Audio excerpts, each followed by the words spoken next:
은혜 받으실 하나님의 말씀은 시편 73편 28절 한 절만 공독해 올리겠습니다. 하나님께 가까이 함이 내게 복이라. 내가 주 여호와를 나의 피난처로 삼아 주의 모든 행사를 전파하리이다. 아멘. 믿는 저와 여러분의 생애에 하나님의 은총과 기적이 임할 줄 믿습니다. 하나님을 가까이 하라는 제목으로 여러분과 함께 은혜를 나누겠습니다. 하나님께서 에덴 동산을 창조하셨습니다. 거기에는 부족한 것이 없었지. 정말 하나님과 늘 대화만 하게 돼 있었습니다. 뭐가 부족할 것이, 그리고 불안과 초조와 염려, 근심도, 또한 질병도 죽음도 눈물도 탄식도 전혀 없어요. 하나님 한 것이. 그렇기 때문에 거기에 아담과 하와를 하나님이 만들어 놓고, 아담과 하와는 할 일이라는 것이 하나님 있는 일이에요. 하나님과 늘 가까이 하는 일밖에 할 일이 없습니다. 요즘 저와 여러분처럼 가서 땀을 흘려야 되고 새벽잠을 일어나야 되고 밤늦게까지 힘들어야 되고 그런 일이 없지요. 그냥 하나님과 대화만 하고 하나님 말씀만 들으면, 쉽게 말하면 하나님과 가까이만 하면 모든 일이 다 통하게끔 만들어놨다 이 말이에요. 하나님이 지으신 이 에덴 동산에 아담과 하와의 할 일은 그러한 일이었는데, 하나님과 가까이 하는 것이 그의 의무였는데 그 일을 잃어버렸어요. 어느 날 악한 원수 마귀가 와가지고 그를 유혹했습니다. 그리고는 하나님을 가까이 하는 법을 못하도록 그는 막았지요. 뱀의 형상을 입고 와서 인간을 유혹했습니다. 그리고 하나님 앞에 불순종하고 죄를 짓게 만들었습니다. 그 결과 에덴 동산에서 추방당해, 그리고 낙원을 잃어버렸으며 인간은 가치없는 천한 사람이 되었고, 길 잃은 방황하는 유리 방황하는 사람이 되었으며 저주를 받게 된 것입니다. 여러분, 저와 여러분의 인생을 살면서 좋은 인생을 살기를 정말 원하신다면 저와 여러분에게 주어진 목적을 빗나가면 안 됩니다. 죄란 헬라어로 하마르티아라고 하는데, 이 죄라는 것은, 하마르티아라는 말은 관역을 빗나갔다라는 말입니다. 내가 활을 쏘아서 쉬를 당겼는데 거기에 노란 10점짜리에 가서 착 꽂혀야 되는 건데 그렇지 않냐고 빗나가버린, 관역을 맞추지 않고 엉뚱한 데로 날아가버린 것이 죄라 이 말입니다. 쉬운 말로 하나님의 목적에 어긋나게 행동하고 살면 죄라 이 말입니다. 그렇습니다. 아담과 하와는 하나님의 목적에 반드시 하나님과 가까이 하며 살게끔 만들어졌습니다. 하나님과 가까이 하며 살게끔 만들어준 대가로 하나님은 낙원을 만들어줬어요. 부족함이 없는 정말 좋은 인생. 그런데 그는 그의 목적도 잃어버렸고 그의 위치도 잃어버렸으며 그의 할 일이 뭔지를 마귀에게 속았습니다. 그리고 하나님 앞에 불순종하고 거역했지요. 그 결과 비참한 결과가 그에게 왔습니다. 그 후손이 바로 저와 여러분 아닙니까? 성도의 할 일은 하나님을 가까이 하는 겁니다. 믿으시면 아멘 합시다. 시편 34편 9절에 보면 너희 성도들아 여호와를 경외하라. 저를 경외하는 자에게는 부족함이 없도다. 할렐루야. 부족함이 없대. 성도는 하나님을 경외하고 섬기고 가까이 하면 부족함이 없는 영화로운 인생을 산다는 겁니다. 그리고 그와 같이 하나님을 영화롭게 하는 것이 예수 믿는 성도의 근본이요 생명입니다. 그러므로 여러분, 어떤 일을 하든지 하나님이 먼저라는 사실을 깨달을 수 있기를 주의 이름으로 축원합니다. 국가보다도 가정보다도 나 자신보다도 우선해야 하는 분이 하나님입니다. 믿으시면 아멘 합시다. 여러분, 우리가 사업을 하든 기업을 하든 건강을 지키기 위하여 여러분이 노력하든 자녀든 어떤 것보다 하나님이 우선된다는 사실을 확실하게 믿으시기를 주의 이름으로 축원합니다. 모든 일에는 우선순위가 있는 겁니다. 순서가 어긋나면 되는 일이 안 되는 거예요. 질서가 무너지면 모든 세워졌던 게 다 무너지는 겁니다. 마찬가지로 저와 여러분의 인생도 하나님 앞에 앞설 수가 없는 겁니다. 하나님을 앞세우고 우리는 그 하나님의 뒤를 따라가면 모든 일이 만사 형통하게 축복을 받게 되어 있는 것입니다. 하나님 안에서 우리 마음이 새로워질 때 새 나라가 되고 새 가정이 되고 내 일생이 좋아지고 그리고 내 사업의 번창과 번영과 성장의 역사가 일어나는 것입니다. 시편 127편 1절에 여호와께서 집을 세우지 아니하시면 세우는 자의 수고가 헛되며 여호와께서 성을 지키지 아니하시면 파수꾼의 경성함이 허사로다. 한마디로 하나님이 함께하지 않으면 안 됩니다. 하나님이 해야만 역사가 일어나는 거예요. 하나님의 뜻을 떠나 우리가 노력한다는 것은 한계가 있는 겁니다. 빨리 지혜로운 사람일수록 인간의 한계를 잘 깨달은 사람인 것입니다.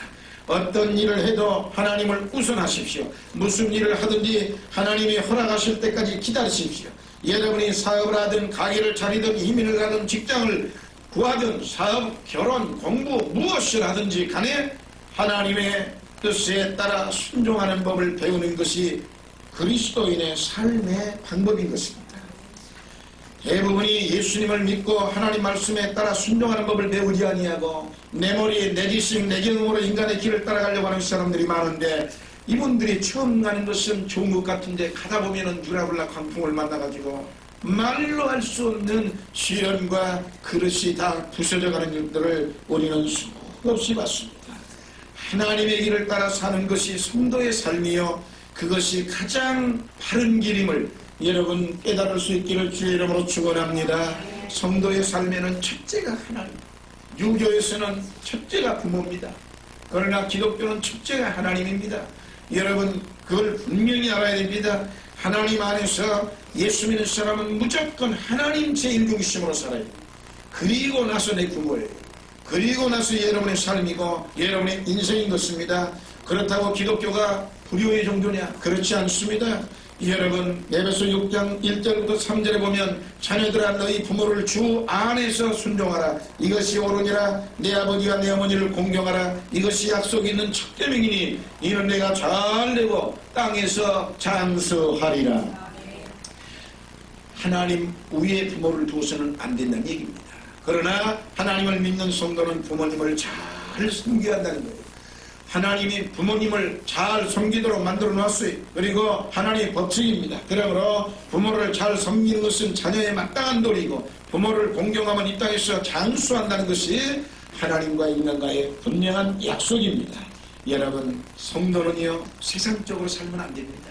성도는 뭔가 성도다우게 살아야 되는데, 그 성도다우게 산다는 의미가 뭐냐? 보수적으로 사는 거예요. 이 세상에는 진보와 보수가 있지 않습니까? 정치판에도 그렇고 학문에도 그렇고 신앙에도 그렇습니다. 종교에도 그래요. 그러나 정말 하나님 중심의 삶은 보수의 신앙입니다.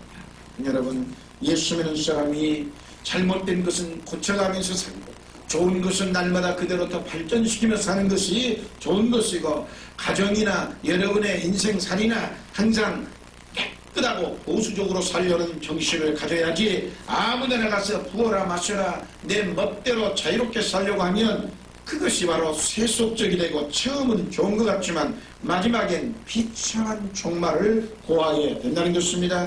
가정생활이 건전하고 깨끗한 사람에게 행복의 문이 두고두고 열리는 겁니다. 한순간만 열리는 게 아니에요. 자손 대대로 열리는 겁니다. 신앙도 보수적으로 하나님을 잘 지키며 믿는 것이 좋은 겁니다. 유행 따라 내 신앙이 달라지고 세월이 흘러가는 대로 내 신앙이 달라지고 그때마다 내 신앙이 달라지면 안 되는 겁니다. 건강한 믿음의 생활과 건강한 가정의 생활을 항상 바르게 잘하며 정도를 걸어가는 것이 하나님 믿고 축복받을 수 있는 가장 좋은 인생임을 저와 여러분 깨달을 수 있기를 주의 이름으로 축원합니다. 하나님을 가까이 해야 합니다. 오늘 말씀에 하나님을 가까이 함이 내게 복이라. 왜 하나님을 가까이 함이 내게 복이냐? 23절을 보니까 하나님께서 내 오른손을 붙들어 준대요. 야, 하나님을 가까이 하면 하나님이 내 오른손 붙들어주고, 24절에 보면 주의 교훈으로 나를 인도해서 후에는 영광으로 나를 영접해 준다니 얼마나 좋습니까? 이 세상에서 누가 저와 여러분을 영광으로 영접합니까? 누가 내 오른손을 붙들어 줍니까? 누가 저와 여러분을 푸른 초랑 쉴만한 물가로 인도하십니까? 하나님 외에는 없는 겁니다. 이 하나님을 사랑하시기를 주의 이름으로 축원합니다. 27절에 보면 대저 주를 멀리하는 자는 망한다고 그랬습니다. 그러니 하나님을 가까이 해야지. 안 망하고 넉넉하고 풍요롭고 귀한 인생, 값진 인생 살려니 하나님을 가까이 하는 길이 최고의 축복이라 28절 오늘 말씀에서 하나님을 가까이 함이 내게 복이라. 얼마나 좋으신 말씀인지 말로 할 수 없습니다. 여러분, 그리스도인의 생명은 하나님을 가까이 한 곳에 있는 것입니다. 하나님을 잘 믿는 것이 보물 중에 보물인 것입니다. 여러분이 가장 귀한 것을 얻기를 원한다면 가장 위대한 살아계신 하나님을 가까이 하시기를 주의 이름으로 축원합니다. 그러면 하나님을 가까이 하면 구체적으로 어떤 좋은 역사가 내게 생기느냐고요? 첫째로 저와 여러분의 모든 죄를 깨끗하게 사해 주십니다. 세상에 이보다 더 좋은 일은 없습니다. 누가 내 죄를 사할 수 있습니까? 주님은 분명히 우리의 모든 죄를 사유해 주신다. 시편 130편 4절에서 말씀했습니다.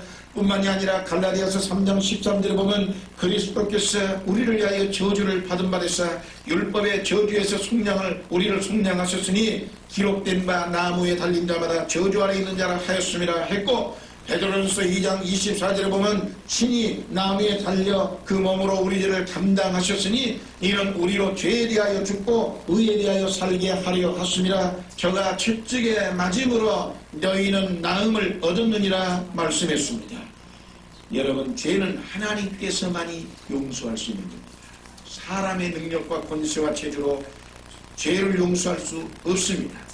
하나님만이 저와 여러분의 무거운 죄짐을 벗겨줄 수 있는 분입니다. 그리고 우리의 죄를 대신 용서하시고 담당하실 수 있는 분입니다.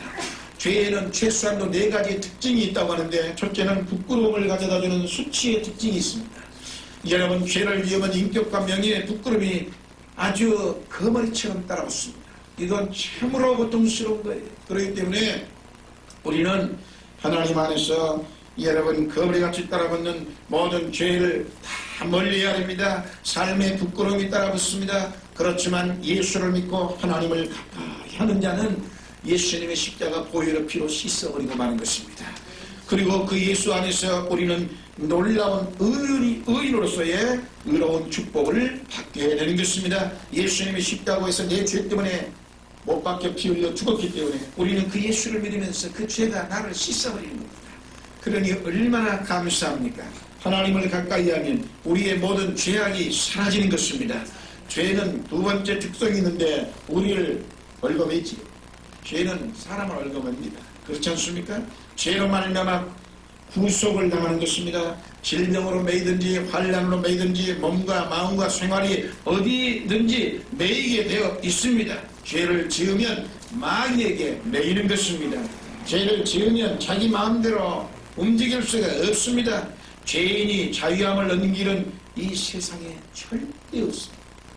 여러분, 점점 더 목을 조이는 것입니다.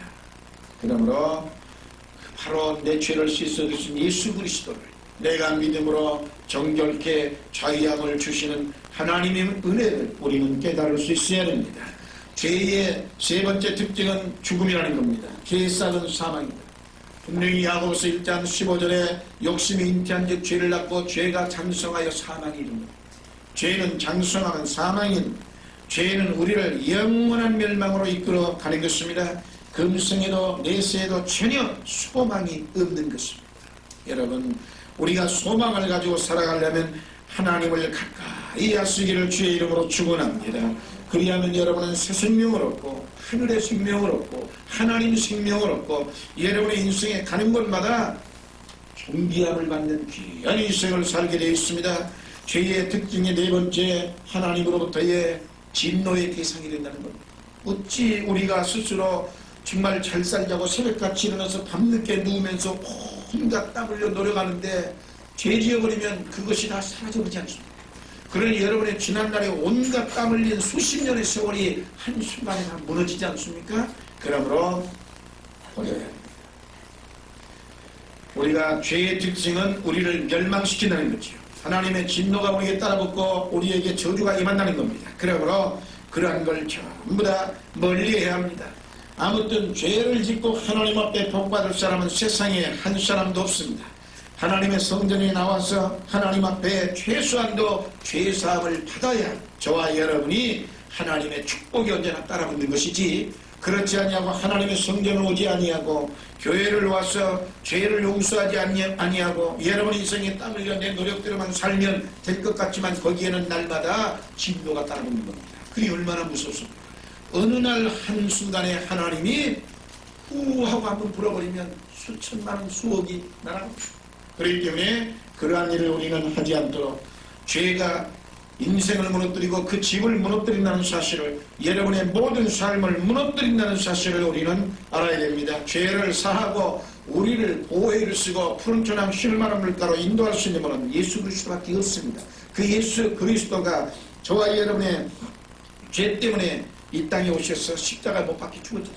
그러니 그 예수를 잘 믿는 길만이 우리는 하나님 앞에 축복받고 은혜 받는 길이고, 그래서 우리는 하나님을 가까이 하니 복이다.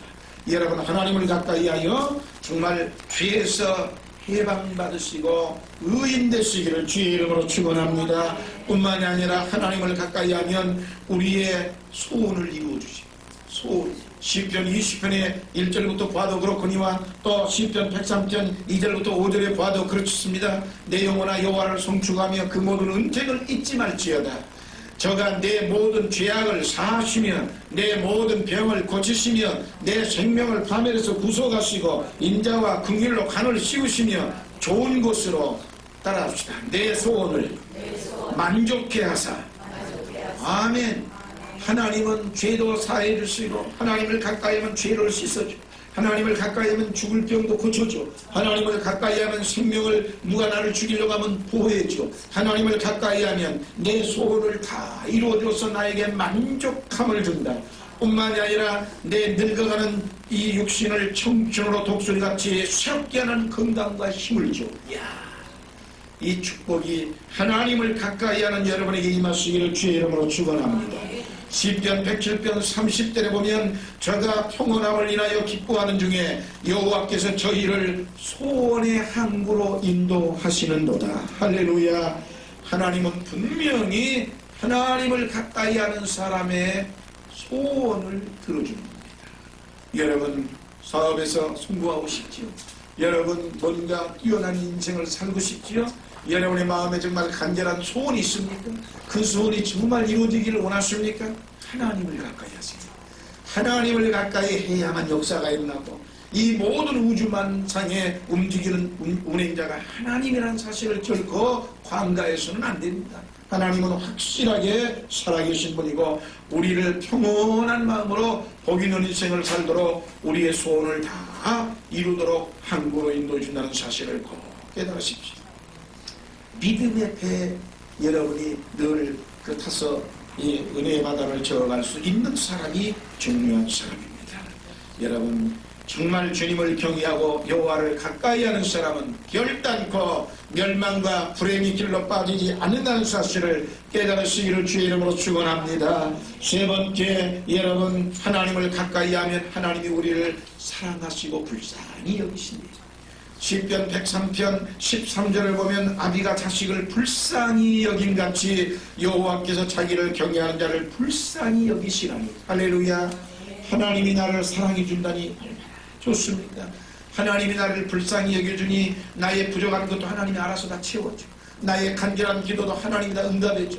나의 소원도 이루어줘. 내가 부족하지 않도록 나에게 배부르고 넉넉하게 채워줘. 가난 속에서 머무림치면 내가 하나님을 진실로 잘 믿으면 하나님의 사랑의 대상이 되면 하나님은 나를 풍요로운 생애로 인도하고 나를 구원해내고 건져내주시고 옮겨놓습니다. 여러분, 어려운 일을 당할 때 저와 여러분의 어려움을 대신 져줄 사람이 누굽니까? 세상에, 이 세상 어디 하늘 땅 다 둘러보십시오. 여러분 어려울 때 여러분 손목 잡고 이끌어줘 도와줄 사람 없습니다. 사람은 없는 거예요. 사람이 여러분에게 먹을 것만 할 때는 벌떼처럼 아는 척하고 달람다가 여러분이 곤란해지면 언제만냥 식으로 징그러운 벌레리 하듯이 피해 도망가는 게 인간입니다. 인간의 본성이 그런 거예요. 그렇기 때문에 오늘 우리는 하나님을 믿어야지 사람을 믿을 수 없습니다. 하나님 앞에 불쌍히 여김을 받는 믿음을 가지세요. 그러면 하나님이 그때부터 사람을, 다른 사람을 움직여서 여러분에게 도움을 주고 여러분의 능력의 역사가 일어나도록 하나님이 함께 하시는 것입니다. 우리를 불쌍히 여겨주시는 분은 참으로 하나님밖에 없습니다. 하나님은 시편 103편 14절에서 이는 저가 우리의 체질을 아시며 우리가 진토임을 기억한다고 그랬습니다. 하나님은 우리의 체질을 알아. 내가 얼마나 피탄에 빠졌는가도 알고, 내가 얼마나 가난에 허우적거리는가도 알고, 내가 얼마나 외로워서 밤마다 눈물을 흘리는지도 알고, 내가 얼마나 고통스러워 이 고통을 해결할 길이 없어 몸부림치는가도 하나님은 다 아시고, 사람은 여러분 믿을 것이 없습니다. 서로 정말로 알몸을 맞대고 피부를 맞대고 한 입을 덮고 한 집안에서 전 부부라 할지라도 여러분의 마음, 각자 마음 따로예요. 누가 압니까? 이 사람이 지금 마음의 외로움 속에서 고통스러워 몸부림치고 있는지 옆에 잠자고 있는 남편이 알 길이 없는 거예요. 코나 드릉드릉 걸고 자는 것 뿐이지 알 리가 없잖아요. 그 속을 아시는 하나님입니다. 저와 여러분의 속에 자세한 거, 아픈 거, 괴로운 거, 고통 아시는 분은 하나님입니다. 이 하나님을 가까이 해서 여러분의 마음에 하나님의 사랑이 넘쳐 행복한 인생을 누리시기를 주의 이름으로 축원합니다. 여러분, 하나님은 가까이 하면 우리의 짐을 대신 져준대요. 네 번째 보니까 시편 68편 19절에 날마다 우리 짐을 지시는 주 곧 우리의 구원이신 하나님을 찬송할지로다. 할렐루야. 날마다 내 짐을 져준다. 그것도 어느 한순간에 한 번만 반짝 져주는 게 아니라 날마다 내 짐을 져. 내가 이 아파서 우는 거 누가 알아? 하나님이 알죠. 그러니까 하나님 앞에 기도, 하나님이 대신 져줘. 정말로 고통스러운 거 인생 살아보셨지만 여러분, 참 젊은 시절이 좋았지. 젊은 이빨 청춘 다 가버리고 나니까 언제부턴가 마치 화살처럼 인생 세월이 날아가는데, 날아가면서 내 몸도 마음도 새의 깃털처럼 가볍게 같이 날아가면 괜찮은데 세월만 날아가, 건강만 날아가 버리고 그 흐느적거리는 늙은 몸에 무거운 짐덩어리는 왜 그리 많이 쌓이는지 말로 알 수 없는. 아무튼 인생은 살면 살수록 짐이 무거워져. 여러분, 자녀의 짐, 기업의 짐, 가정의 짐, 사업의 짐, 인생 짐 무겁지 않습니까? 얼마나 힘듭니까? 쉬운 말로 이걸 세상 사람들이 그러지 않습니까? 먹고 살기가 힘들어 죽겠다. 흔히 그러지 않습니까? 어쩌다가 내 팔자가 이 사나운 팔자라고 신세탄회하는 이유도 너무 무거운 짐이 무거워서 그런 거예요. 인생의 짐이 무거워서. 쉽게 말하면 살기가 힘들다 이 말이죠. 저와 여러분이 사는 세상이 이렇게 험한 세상, 이 험한 세상, 이 무거운 짐을 대강절 대신 져줄 분이 누구란 말입니까? 죄짐 맡은 우리 구주 찬송이 363장 찬송이 있지 않습니까? 우리 363장 한 장 부르십시다. 363장 찬송 우리 한번 부르면서 하나님 앞에 찬양을 드립시다. 내 모든 죄가 무거운 짐을 주 예수 앞에 아뢰이며 근심의 쌓인 날 돌아보사 내 근심 모두 맡으시네. 무거운 짐을 홀로 지고 견디다 못해 쓰러질 때 불쌍히 여겨 구원해 주니 은혜의 주님 오직 예수.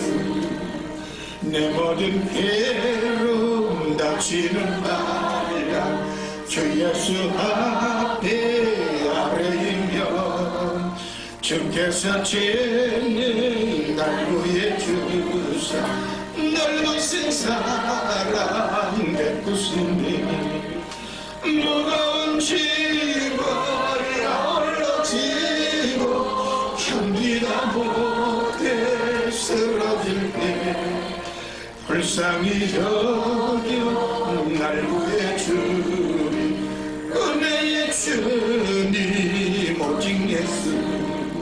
내 짐이 점점 무거워질 때 주 예수 앞에 아뢰이며 주께서 죄를 날 구해 주사 내 대신 짐을 져주시네. 아멘. 무거운 짐을 홀로 지고 견디다 못해 쓰러질 때야 불쌍히 여겨 구원해 주리 은혜의 주님 오직 예수. 아멘. 저와 여러분의 무거운 짐을 져줄 분은 우리 주 예수 그리스도밖에 없으며 하나님밖에 없습니다.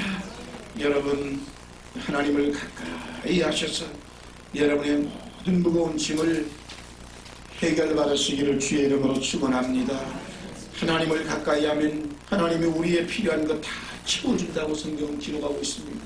시편 104편 14절 15절에 보면 저가 가축을 위한 풀과 사람의 소용을 위한 채소를 자라게 하시며 땅에서 식물이 나게 하시고 사람의 마음을 기쁘게 하는 포도주와 사람의 얼굴을 윤택하게 하는 기름과 사람의 마음을 힘있게 하는 양식을 주셨도다.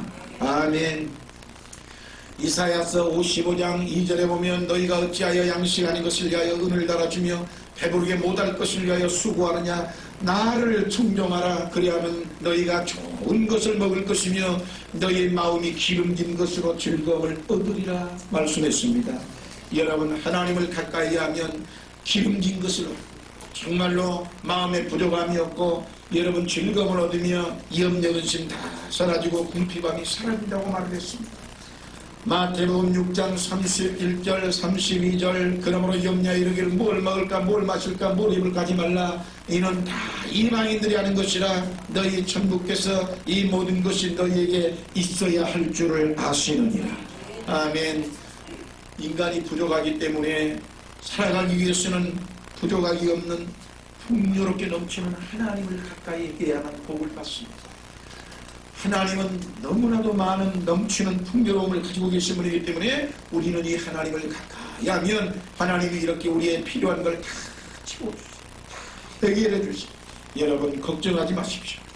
하나님을 가까이 하면 하나님이 채워주시고 우리를 영화롭게 하고 내 삶에 부족함이 없는 풍성함으로 채울 줄 믿습니다.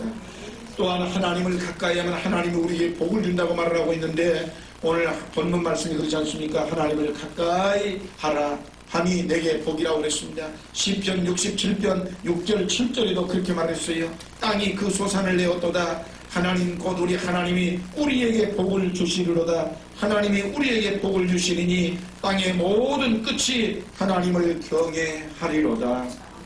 여러분 출애굽기 23장 25절에 너희 하나님 여호와를 섬기라. 그리하면 여호와가 너희의 양식과 물에 복을 내리고 너희 중에 병을 제하리니라고 말씀했습니다. 하나님을 가까이 하십시오. 그 길이 여러분 저와 여러분 인생을 살아가는 데 가장 좋은 길입니다. 하나님께서는 우리를 부족함이 없도록 만들어주시는 분입니다. 시편 34편 9절 10절에 너희 성도들아 여호와를 경외하라. 저를 경외하는 자에게는 부족함이 없도다. 젊은 사자는 궁핍하여 줄일지라도 여호와를 찾는 모든 자는 좋은 것에 부족함이 없으리로다. 할렐루야.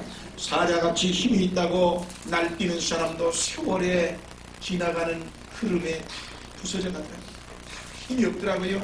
그러니 너무 젊음을 믿지 말고 힘을 믿지 말고 젊음을 자랑하지 마십시오. 과거에 그렇게 힘있던 분들도 지금은 온데가 없습니다. 다 사라졌습니다. 내 힘으로 인생을 사는 게 아닙니다. 여호와를 경외하고 가까이 함으로 말미암아 하나님께서 주시는 능력으로 사는 것입니다. 하나님의 힘은 영원하지만 인간의 힘은 하루아침에 초석변으로 변하는 것입니다. 믿을 수가 없는 것입니다. 그렇기 때문에 우리는 하나님을 가까이 하면 영원한 축복을 자손 대대로 보장받게 되는 것입니다. 출애굽기 20장 6절에 나를 사랑하고 내 계명을 지키는 자에게는 천대까지 은혜를 베푼다고 말씀했습니다. 시편 정말 146편 10절에는 시오라 여호와 내 하나님은 영원히 대대 통치하시리로다. 할렐루야. 그렇게 말씀했습니다. 그러므로 여러분 하나님을 가까이 하시고 세상을 너무 의지하지 마세요. 어느 순간에 사라집니다. 바람같이 사라지는 겁니다. 잠언서 어찌됐든 23장 17, 8절에 보면 내 마음으로 죄인의 형통을 부러워하지 말고 항상 여호와를 경외하라. 정령이 내 장래가 있겠고 내 소망이 끊어지지 아니하리라. 할렐루야. 세상은 잠깐이지만 변하지만 하나님은 영원하셔서 우리가 하나님을 가까이 하면 내 마음에 참된 평안을 주고 생활에 안정을 주고 그리고 하나님이 다 보호해 주시고 그리고 하나님과 같이 가면 마음에 근심 걱정이 없고 스트레스도 날아가 버립니다. 여러분 이 세상 험한 세상 살아가려니까 스트레스가 너무 쌓이지 않습니까? 그러다 보니까 불안하고 초조하고 근심 걱정에 너무 쌓이지 않습니까? 이거 하나님을 가까이 하면 다 사라집니다.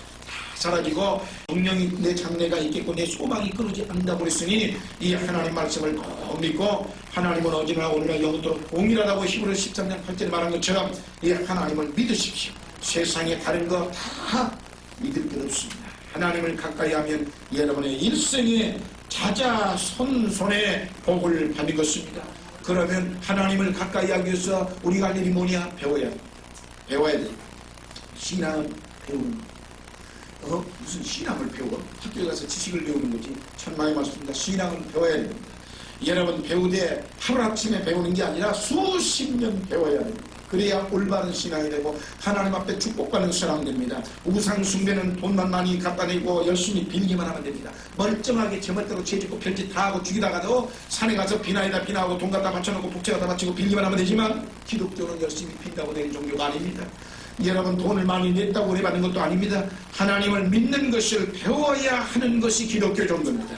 시편 34편 11절에 너희 소리하더라 와서 내게 들으라 내가 여호와를 경외함을 너희에게 가르치리로다. 마태복음 11장 29절에 보면은 분명히 나는 마음이 온유하고 겸손하니 나의 멍에를 베고 내게 배우라 그러면 너희 마음이 쉼을 얻으리니. 할렐루야. 신앙생활은 안 배우면 안 되는 거예요. 그래서 아무리 세상에 박사 학위를 가지고 무엇을 했다 할지라도 서울대 교수라 할지라도 예수 믿은 지 이제 처음 되면 이건 신앙이 어린아이입니다. 전혀 모르는 거예요. 하나님의 세계와 세상의 세계는 다른 겁니다. 배워야 됩니다. 수십 년 배워야 됩니다. 이스라엘 백성들을 보십시오. 40년 동안 가르쳤어요. 하나님. 그것도 광야에서. 그 40년 광야 생활을 하나님이 일부러 시킨 겁니다. 능력이 없어 안 시키는 게 아니라 3일만 걸어가면 그냥 바로 적박거리는 땅에 들어가는 장소예요. 그럼에도 불구하고 하나님은 40년을 걸렸어.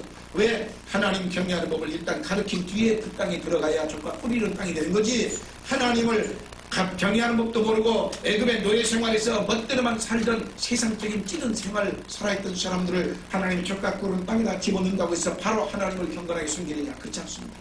40년 광야 생활에 훈련을 단단히 시켜서 들여보냈어도 그 적각 뿌리는 가나안 땅에서 이스라엘 백성들이 얼마나 죄를 지었어요. 하나님 앞에 수없이 얻어맞았어요. 바벨론에 포로 잡혀도 70년 고생하고 다 그렇게 했습니다. 그렇기 때문에 배워야 됩니다. 하나님을 섬기는 법을 배워야 돼요. 그런데 어떻게 배웠냐? 하나님은 거룩하신 분이거든요. 그렇기 때문에 하나님 앞에는 반드시 양을 2마리를 가지고 나와야만 되는 것입니다. 하나님 앞에는 그냥 가는 게 아니에요. 왜냐? 저와 여러분이 그냥 가면 이게 죄가 많지 않습니까? 인간은 죄를 많이 지은 거기 때문에 죄악 속에 태어나 죄악을 먹고 살다 죄악 속으로 살아가는 인간이기 때문에 이 추하고 더러운 죄인이 하나님 앞에 용서받지도 않냐고 거룩한 하나님 앞에 가면 죽는 거예요. 그렇기 때문에 옛날 이스라엘 백성들이 하나님 앞에 나아갈 때는 반드시 양을 2마리를 잡아가지고 제사를 드리고 나가는데 한 마리는 먼저 잡아가지고 그 피를 다 뿌리고 난 다음에 속죄제를 지내죠. 자기의 죄를 먼저 속죄를 죄서 그 피를 뿌리고 난 다음에 제사장이 하나님 앞에 딱 나갑니다. 그때 한 마리는 갖다 바치고 그 다음에 남은 한 마리는 그러니까 하나님 앞에 갈 때 2마리 구하는데 그 한 마리 남은 한 마리 양은 자기의 죄를 누구에게 전가시키냐면 그 한 마리 양에게 전가시킵니다. 살아있는 양에게 제사장이 그 양의 머리를 붙잡고 안수를 해요.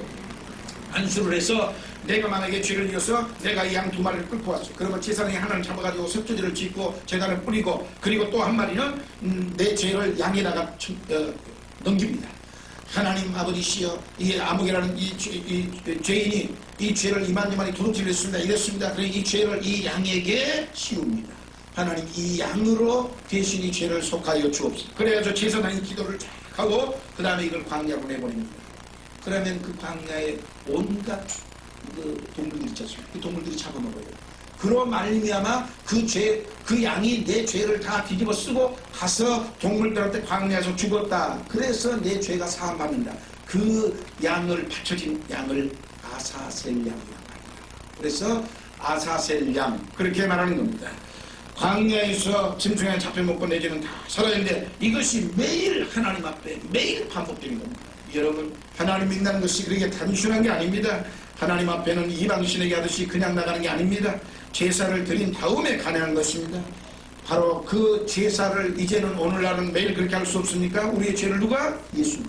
예수가 아사셀 양이 되어가지고 갈보리 산으로 십자가를 지고 올라가서 못 박혀 죽으시고 그 공로의 피공로를 의지하여 우리가 하나님 앞에 나올 수 있는 것, 이것이 기독교의 진리요 생명이고 이것은 영원한 변할 수 없는 진리인 것입니다. 기독교를 일반 종교와 같이 생각하는 엉터리 사람들이 너무 많은데 잘못된 사람들입니다. 예수를 믿으면 정말 올바로 믿어야지 그와 같이 믿으면 안 됩니다.